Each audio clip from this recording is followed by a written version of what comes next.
everyone, ma'am. I'm Jan Bugagon and I'm the reporter today. My topic is all about destruction of life. Destruction of life, Grace. Destruction of life refers to actions that cause severe harm or death to individuals, whether directly or indirectly. This can occur in various contexts such as violence, war, crime, or negligence. Understand? So when we say destruction of life, ito yung pagkasira or pagkawasak ng buhay. Nangyayari ang pagkasira or pagkawasak ng buhay kapag ang mga tao ay malubhang nasaktan or namatay, directly or indirectly. For example, sa war or digmaan. Sa isang digmaan, ang pagkikipaglaban sa mga sundalo o sa kanilang mga kalaban ay maaaring magdulot ng pagkasira ng buhay sa pamamagitan ng direktang pananakit sa isa't isa. When it comes to crime naman or krimen, sa isang krimen, kapag ang isang tao ay nakagawa ng pagpatay, ay nagdudulot ito ng direktang pinsala sa buhay ng iba. Sa negligence naman or kapabayaan, for example dito ay doktor. Katulad ng hindi pagsunod ng isang doktor sa tamang paggamit, ay maaaring hindi humantong sa direktang pinsala o kamatayan para sa isang pasyente. Next is the 34 acts committed. Number 1, the perpetrators. The right perpetrators, those who physically commit the acts of destruction, are directly liable. This includes individuals who commit acts of violence such as murder or assault. Direct perpetrators or direktang may kasalanan ay mga taong aktwal na nagsasagawa ng paninirang aksyon katulad ng pagpatay or pag-atake. For example, kung physical mong sinaktan ng isang tao o ibang tao sa pamamagitan ng paghampas sa kanila, maaari kang ituring na direktang nagkasala. Number 2, accomplices and accessories. Accomplices and accessories. Individuals who aid, abet, or conspire with the perpetrators may also be held liable. This includes those who provide support, resources, or encouragement. Accomplices and accessories, ito yung taong tumutulong o nagtatrabaho sa krimen ay maaari ring makasuhan na direktang nagkasala. For example, kung tinulungan mo isang magnanakaw sa pamamagitan ng pagbigay ng mga kagamitan at paghiram ng kotse, ay maaari kang makasuhan. So dito, physically, kung tinulungan mo isang tao na gumawa ng mali, ay maaari kang madamay. Next, commanders and leaders. In cases of organized violence or war, military leaders or heads of state can be held liable if they ordered or failed to prevent the acts of destruction. Commanders and leaders, sa panahon ng digmaan o organisadong karahasan, ang mga pinuno ng militar o mga pinuno ng estado ay maaaring panagutin kung sila ay nagbigay ng mga utos na nagdulot ng pagkasira o pagkawasak ng buhay. Number 4 is organizations. Organizations.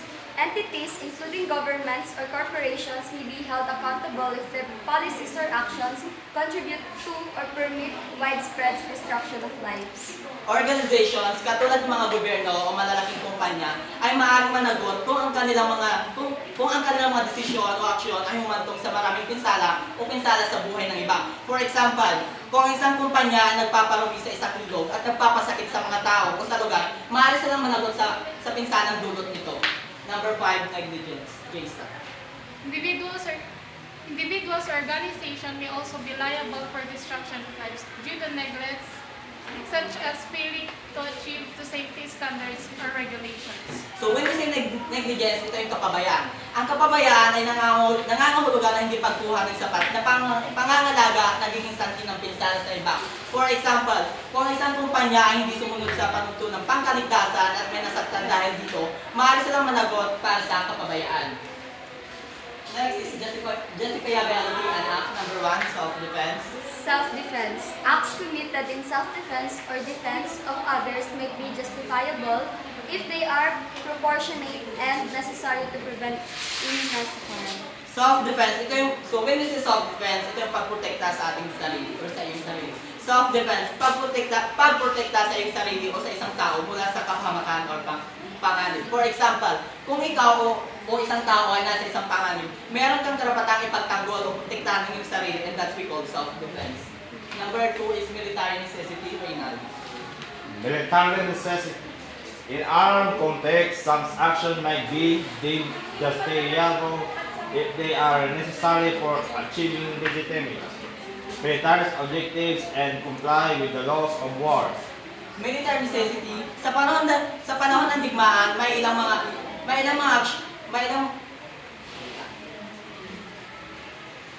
military necessity sa panahon ng digmaan, may ilang mga aksyon na maaaring ito rin katanggap-tanggap kung kinakailangan ang mga ito upang malaman ang mga mahalagang layunin ng militar at sundin ang tuntunin ng digmaan.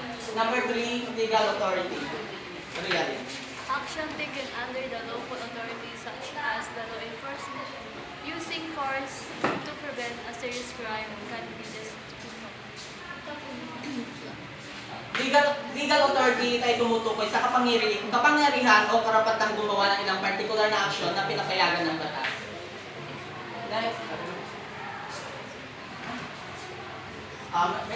Mitigating factors, number 1.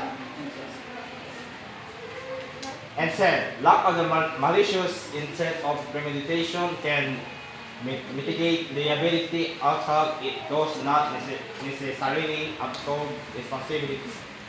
And then, kung isang tao ay gumawa ng isang bagay na mali, ngunit hindi intensyon ang saktan ang sinuman o planuhin nito. For example, kung aksidente mong nabasag ang bintana ng kapitbahay nyo habang naglalaro ka ng baseball, kailanganin mo pa rin bayaran ang bintana, ngunit hindi maaaring kasing bigat na isang taong sadyang sinira ito.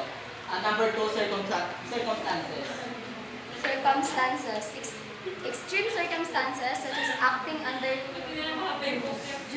duress of coercion might mitigate liability. Circumstances, ito ay tungkol sa isang sitwasyon na kung saan ang isang tao ay maaaring hindi ganap na responsable para sa kanilang mga aksyon dahil sila ay pinilit o pinilit na gawin ang isang bagay. Number 3, mental state. mental state.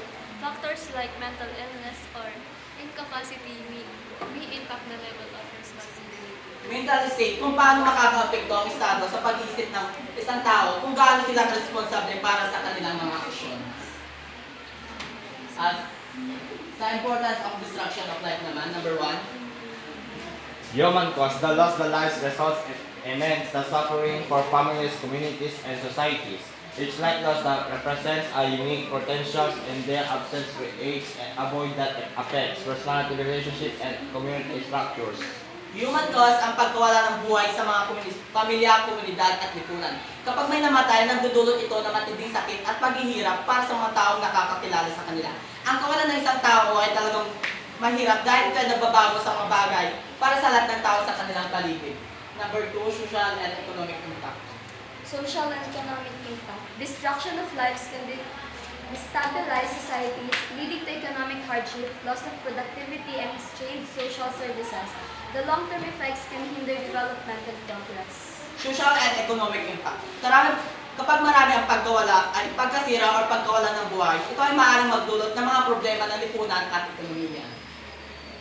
Number 3, ethical and moral consideration. Ethical and moral considerations. From an ethical standpoint, causing harm or taking life is generally viewed as morally unacceptable. It contradicts principles of respect for human dignity and rights. So when it comes to ethics and moral, kadalasan ay tinuturing na mali ang makapinsala o pumatay ng isang tao. So dito, hindi okay na gumawa ka ng isang bagay na makakasakit sa buhay ng iba dahil labag ito sa tama at patas. Last is conflict and violence. Conflict and violence. In contexts like war or violence, the destruction of lives often perpetuates cycles of conflict and retribution, making resolution and reconciliation more difficult. Conflict and violence in this context like war or violence, kapag isang buhay ay nawala, maaaring humantong sa isang ikot na labanan at paghiga.